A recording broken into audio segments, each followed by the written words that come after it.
Good evening, everyone, and welcome to the iceHQ Ice Rink in Reservoir, Melbourne, Australia, on War and Joy, where we're on traditional land for the iceHQ Pro League Summer 2023-2024. I'm Carl Brewer, and joining me this evening is once again Anton Goss. It's great to have you back with us tonight. Gossy, after being subjected to a bunch of 13-year-old girls at a Taylor Swift concert last week, it's good to have you back. Friday night, however, here at iceHQ is hockey night, and we have Game 11, the semi-final you have when you don't have a semi-final. Tonight, the Snipers, they play the Inferno. The Dogs, they're through to the grand final already and can't be knocked off the top. The Snipers, if they win, they're guaranteed second spot and the granny. The Inferno, they win, they get the spot. We were pondering earlier, Gossy, if it's tied tonight, if the Inferno won in overtime, then the two teams would be tied up even on points, but it would then go to a count back on wins, and as a result, wouldn't make it. The result of next week wouldn't make any difference. And on wins, I think it's whoever wins tonight. So effectively, this is a semi-final. That's for sure, and a big battle between these two. It's been the closest of the three teams going head-to-head. I mean, no bigger game than last time these two teams fought on the ice, where the Inferno came up with a big victory against the Snipers. Well, talk us through that one. When they had that game, they had a short bench too. So the Snipers had 2 and a bit lines, and the Inferno, I think they had about 9 or maybe 10 on the bench. But it was a quality line, or a quality pair, and they had a great, outstanding game. But also, too, their goaltender had a great night that night. Seb Woodlands with a .946 save percentage for the evening, so he absolutely stood in his head. But to his credit, and to the credit of the Inferno, they did a particularly good job of keeping the Snipers out wide. And while Seb Woodlands' statistics were particularly good, it was partially because a lot of the time the Snipers weren't getting the sort of shots on that they would have liked. We know that goalies, if they get shots from good angles, they'll save them almost all the time. And that's what Seb had to deal with last week. This week, the Inferno have a bigger bench. They've got most of their leading players here, as best I can see. I haven't seen Matt Karuna yet, but I think he's floating around somewhere. Well, he's really been the guy to lead the team. I do see him over there, just on the ice. to the left of Seb Woodlands. And, you know, he stormed in. He missed a few games this season. Like a lot of the Inferno, they haven't really had a full team, as we mentioned, but he's led the team with 5 goals, followed up by Tim Nikitin as well, who's been stellar. A big missing thing for them at the moment, I can't see on the bench at the moment, is their coach, Georgia Carson. She's done a great job of keeping them disciplined, and I think she was a big part of their win a couple of weeks ago when they did have that win over the Snipers, because they played such a structured and disciplined game, and I think she did a great job of keeping them together. The Snipers, well, they've been such a confounding team this year, Gossy. I can't help but think that they'd be pretty disappointed with how they've gone so far. But they do have just so many absolute class players. They just haven't been able to tie it together. I mean, you've got McMahon, you've got Lazzarotto, you've got Dixon, you've got all these guys. They're superb. Toddy Cutter. And Logan Gallagher, who's been superb, he has scored 7 goals. And Paul Lazzarotto, 7 points. And Lazzarotto also with 7 points throughout the season. Liam Webster, arguably one of the best players this country's ever seen. He's been, they just haven't been able to quite get it to work, Gossy. Yeah, look, as you mentioned, they've been there for rolling lines, and they've had some good zone pressure, but for some reason there just seems to be a lapse that's happened, and often it's when they've been without their veteran guys. You know, the games we've seen them play without Big Muff on the back end, or without Liam Webster, there just seems to be a little bit of composure that they've lacked on the back end, which has allowed teams to get back in it. I mean, you go back to that last game, which is the most recent time between these two teams.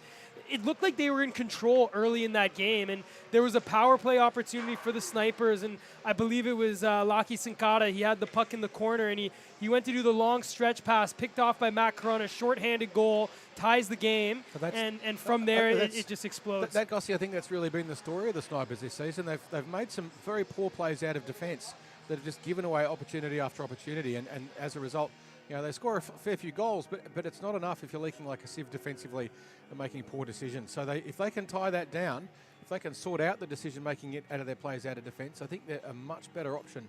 But we'll wait and see what happens. See, we don't see Liam Webster yet, but he's usually a little bit late on a Friday.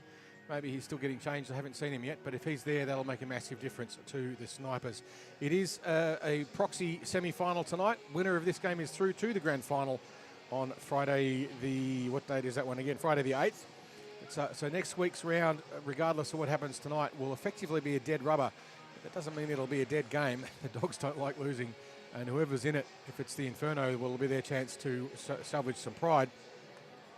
Regardless, no matter what, they will want to salvage some pride, or maybe consolidate have it as a practice run. Because if they win tonight, it's a grand final before the grand final. And if the Snipers win, then it's a case for the Inferno to step up, and it's another run for the Dogs, and they don't like losing those boys. Well, if you're the Snipers, you want to get the dub right now and hope the Inferno break down the Dogs a little bit in next week's game. But the Inferno won't back down. The Snipers will feel that they need to get something back, because I spoke to a lot of those guys. They feel like they gave that game back to the Inferno a few weeks ago, and we're underway. So here we are, and it's on the stick of Hodik, who made that big hit last couple weeks ago against Triverlio that sparked a goal for his team, and he comes in over, takes a shot, and a kick save there by Forrest to start the game. Nice play to Hodik, getting that shot away in the first 10 seconds. He has it behind the net here. It's on the near side corner, rubbed out there by Barrett. The Inferno maintaining pressure here early in the first. It's Matt Caruana trying to steal the puck, and it comes back to him behind the net. He walks out of the corner, look to center it, it's bouncing, and Alexi Raisman sends it into the corner. The cycle's on, it comes to Hodik, walking out of the corner, stick lift, comes out into the slot area, picked up by Peng, who takes a tumble but no penalty. With sustained pressure so far by the Inferno, the Snipers unable to dig the puck out in this first minute of play. And Caruana there just flips it around the corner to Raisman, the youngster. A couple assists so far this season, playing there with the big dogs.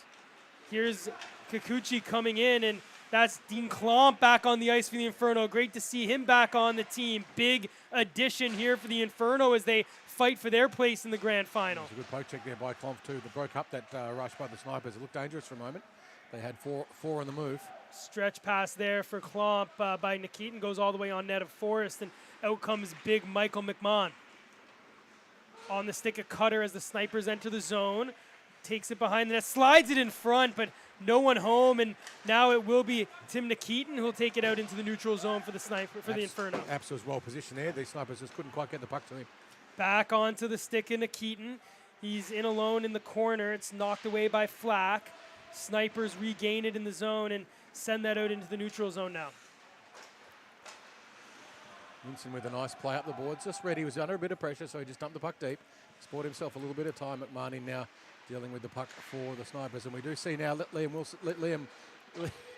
Webster. Liam Webster is on the ice now for the Snipers. It's his Friday night, just a little smidge late, but he's here again. And here he is now on the puck is Barrett, who'll give it over there looking for Nave, but it was intercepted there by Cy Lake, and Kikuchi just sends that deep, and Minson now looks for a stretch pass and missed Hodik. So that'll go down the length of the ice, and we'll have the first icing of the game. So if you're not familiar with that rule icing, if you play the puck from in your half of the rink, it crosses the goal line at the other end and no one touches it, and none of your players could have got there first, then it's brought back for a face-off in your defensive zone, and you're not allowed to change. So here Liam Webster is going to face off the two captains against each other, with Sharna Godfrey about to drop the puck there, the linesman, and face off one cleanly by Webster as he chuckles, and a deflection there goes wide as Webster tried to assert himself on the score sheet. Kikuchi today playing back in deep as Webster fires one high, and Minson just got his head out of the way of that one. Here's Webster now, winds, shoots, and a save there by Woodlands. Puck's on the short side there. Minson's being tied up. Hodik leaves it there. Davey Barrett, always industrious, works hard on McDowell, and the puck now comes out, but not out of the zone as Spencer Nave kept that in as he gives a little push to the back of Minson as he changes. Hodik skating in, looking to create some space. Tried to get it over to his captain, who picks it up now here for the Inferno. Puck stolen by Webster as he comes in. Kikuchi joins the rush, but Webster moves it into a good area. Kikuchi winding in the slot area there. Just trying to connect with Jacob Laver as both defensemen join the rush to support their captain. And here comes Laver.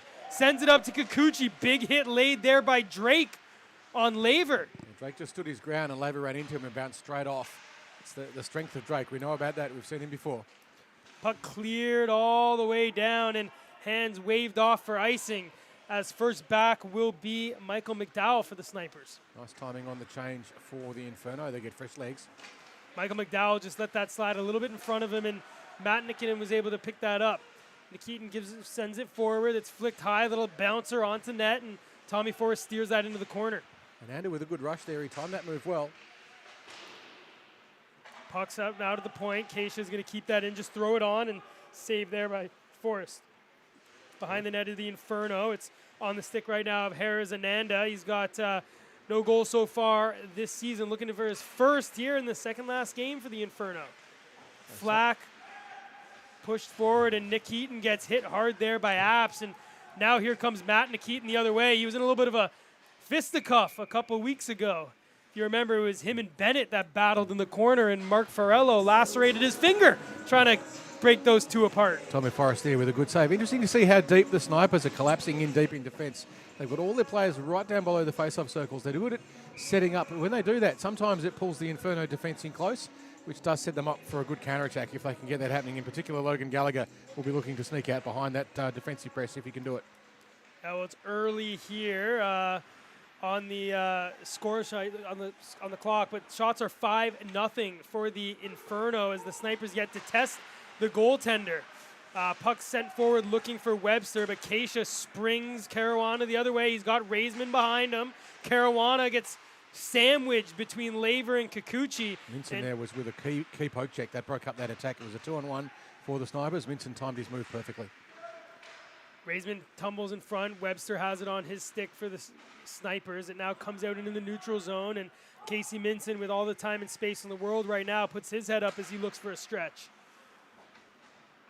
Inferno enter the zone through Hodick, who just stops up on the half wall. He's got Minson at the point, but Lazzarato punches him into the boards, and Minson comes in and takes a shot that steered by the blocking arm by Forrest into the corner, and this will spring the Snipers out into the attack. Did set up a nice juicy rebound. A good shot there by Minson. He's having a good game so far. Laver with a nice move. Klomp, though, patient as he takes that behind his own net and springs the Snipers away. Turned back, though, by Flack, who had a huge game last time these two played.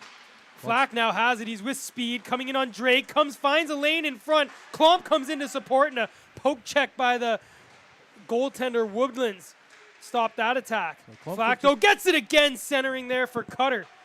And now back to the point. Shot by McDowell into the glove of Seb Woodlands. And that defensive press there set up mostly, but Dean Klomp was doing a fair bit of fancy puck handling, but I think he might have just tried to carry the puck a little bit too far, and then a cross-ice pass out of D. And we know how dangerous they can be. Was picked off, and the Snipers managed to get some sustained pressure, and from that, the reward for them is this offensive zone face-off for them. Let's see if they win it and what they can do. But they don't. The Inferno win it. And Drake just sends it over to his D partner Klomp in the far side corner. It's sent up to the half wall, stolen by Flack, walks into the slot area, shoots, and that goes high, but blocked off the side of the net, and Klomp looks to clear it. It's going to be knocked in there by Nikitin, who's got his brother. So Matt in with Tim. Matt knocked down, collects the puck again, fans on that one, and that'll get picked up by the Snipers, but stopped up there in the Inferno by the line. Klomp over there for Nikitin. Hits the skate there, and it comes out in front, and Tommy Forrest able to make the big save there.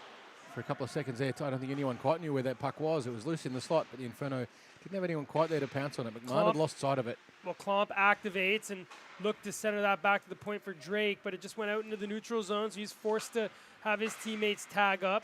Harris Ananda being watched there by Spencer Nave, and the Inferno get that puck deep in on Tom Forrest, who will cover up and allow his teammates to change. So it'll be interesting to see now how the Inferno choose to set up their defensive players on this face-off. Do they pinch in close, try and convert this into a scoring opportunity? But they've got to be mindful if they do that. The Snipers, we know they have a very rapid counter-attack. You see the Inferno keep creeping in close. Minson there, quite up close to the face-off. Snipers ready to pounce as soon as the puck is dropped, and there they move. Another face-off win by Webster, and that puck just rims off the side. Webster tied up by Caruana, uses his body just to evade that. And here comes Spencer Nave using his speed, cuts in front, takes a shot, but he's hooked up. So there will be a penalty, and a question from the Snipers would be, is it a penalty shot?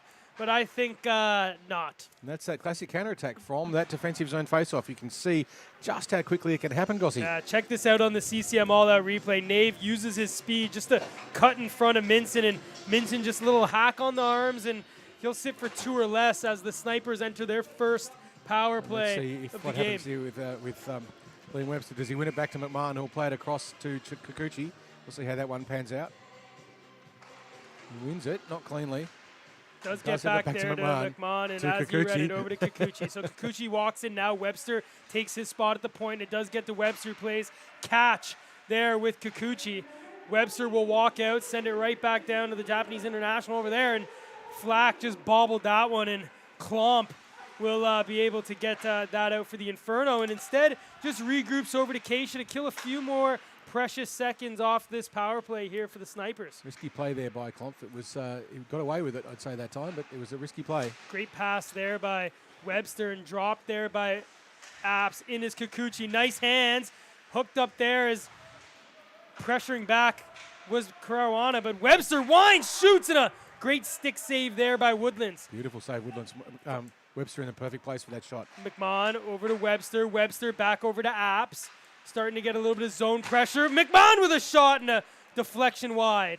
It's going to come back to McMahon. He'll give it over to Webster. He'll activate off the point. Nice pass over to Apps, who takes the shot. Great save there, Woodlands. And it sits over there on the side of the net, and Klomp just pushes that back. What a save by the Inferno netminder there on the power play. The best penalty killer so far. This time, the Inferno do the wise thing and belt the puck 200 feet down the other end of the rink to run down some more seconds on the clock and allow themselves a defensive change. One more chance here if you're the Snipers. 30 seconds left on the power play. Nave goes in on Drake.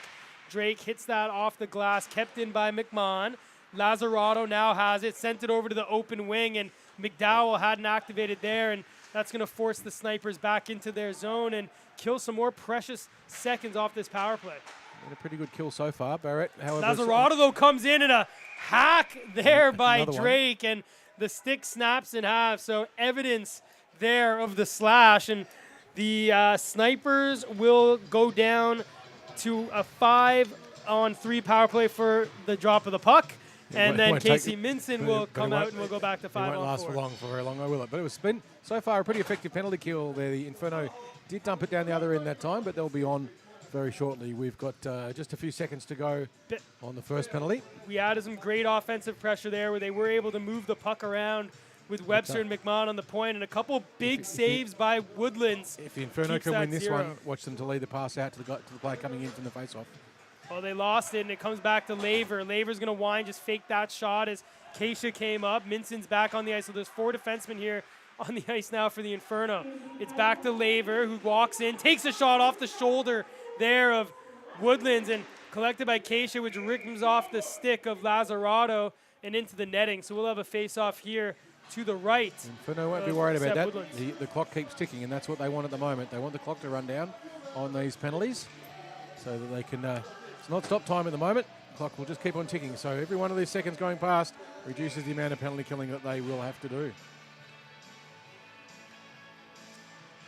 Webster loses his first face-off of the night against Ananda, and the Inferno send that down the length of the ice. Just a minute 12 remaining on their power play. It's on the stick of McMahon. Webster's also on the ice now, and they find their captain as he enters into the zone. Snipers send it around over to the wall, picked up there by Flack, who just drops it over for Kikuchi, and Klomp is there, but a nice poke check there by Webster. Finds Apps. He gets tripped up, and evidence all over it as he's wondering why there's no penalty, and Klomp's like, sorry, mate, wasn't on purpose, but it goes the other way, shorthanded, and a big save by Forrest. Bails out his team. Kikuchi snack on just behind the eyes there, and desperate save there by Woodlands.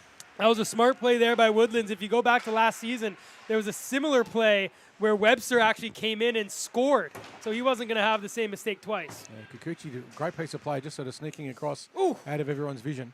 No one saw him coming except Woodlands. So here's Apps on the far side, or near side, sends it down. Flack loses it to Ananda. He clears that down the length of the ice, and that should be it, as Chris Drake will be entering back onto the ice in 3 seconds, and the Snipers 0 for 2 as the Inferno improve to perfect, and stay perfect, on the penalty kill here. Puck now on the stick as Lazzarato takes a shot, and a great toe save there by Woodlands. Davey Barrett collected it. He's got it in the far corner. Pushed back there by Keisha. Tried to get it back to the point. It's intercepted by Hodig, and the Inferno are out the other way. It's Caruana in on Laver. Goes wide, sends it in front, shot! Save there by Forrest